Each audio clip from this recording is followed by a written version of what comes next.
18 h, 3 heures avant le décollage, les PNC, les personnels navigants commerciaux, arrivent à la base d'Air Austral. Ils découvrent l'équipage du jour, 12 stewards et hôtesses, 2 chefs de cabine, 2 copilotes et un commandant. Ils seront ensemble pour au moins 14 heures. 18 h 30, l'heure du briefing des PNC, le personnel navigant commercial. Un moment clé, primordial pour le bon déroulement du vol. Patricia, la chef de cabine principale, donne les affectations de chacun et les particularités du vol. 49 enfants, un VIP au 7A, donc ce sera un député de Mayotte. Elle rappelle les règles de sécurité. À chaque briefing, un cas concret.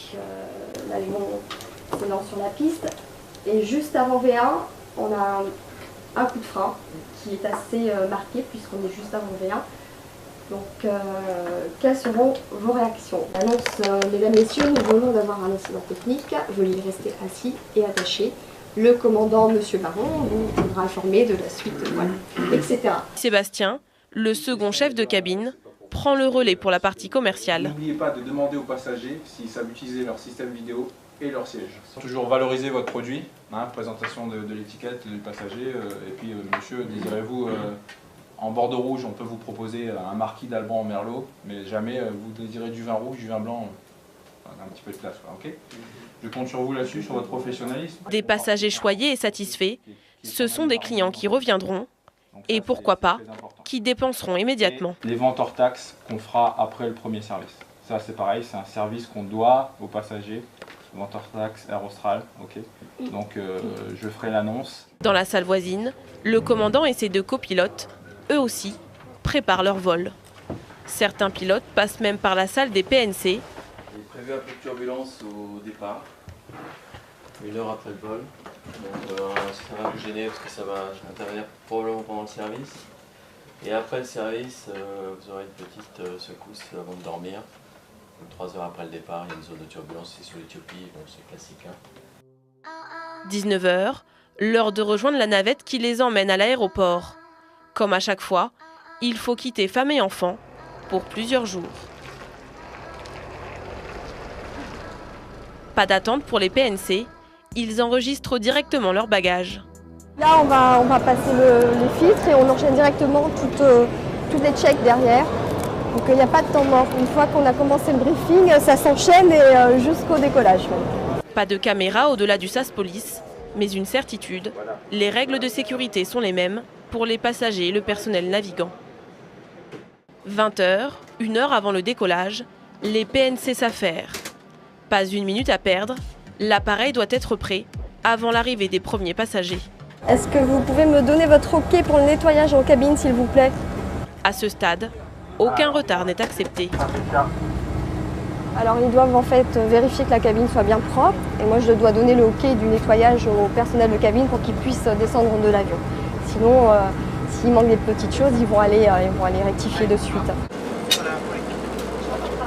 L'appareil est propre, mais l'autre préoccupation du personnel, ce sont les repas. En créole, j'en ai 7. 7 créoles. Voilà. Et 10 poulets. 10 poulets, ok, c'est bon. Est-ce qu'il te manque quelque chose? 442 passagers sont attendus. Pas un seul repas ne doit manquer. Dans les avions, les coins repas, on les appelle des galets. Et dans celui de la classe éco, c'est la même effervescence. Marie, l'ancienne gendarmette, prépare les boissons.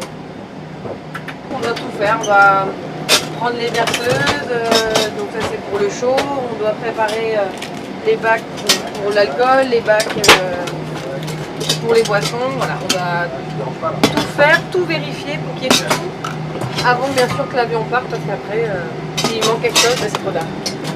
Donc on doit tout vérifier, tout compter. À l'avant de l'appareil, la mission de Patricia, vérifier le bon fonctionnement du défibrillateur semi-automatique. Je dois vérifier que l'appareil fonctionne bien, qu'il clignote ici vert. Voilà. L'appareil est obligatoire dans un avion et pourrait être utilisé en cas d'arrêt cardiaque d'un passager ou d'un personnel. Voilà. Donc je vérifie que ça soit bien branché et que la bouteille soit pleine, donc dans la zone rouge. Voilà. L'embarquement va commencer. Dans le cockpit, les pilotes sont prêts. Demain, il y a du brouillard, mais l'avion est équipé d'atterrissage automatique avec des visibilités très réduites. Donc, nous avons un avion en parfait état et une météo hivernale auquel nous sommes entraînés et habitués. 5 ans d'expérience chez Air Austral et un challenge à chaque vol. Pas de stress, mais beaucoup de concentration. C'est une routine et en même temps un défi à chaque fois. C'est justement éviter le piège de la routine nous permet de rester vigilants.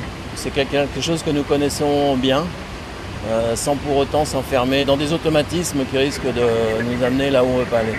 20h30, les premiers passagers montent à bord du Boeing 777 qui les mènera à Paris dans 11 heures. Alors vous êtes à la rangée 44, s'il vous plaît, traversez l'office, ce sera la seconde allée sur votre droite.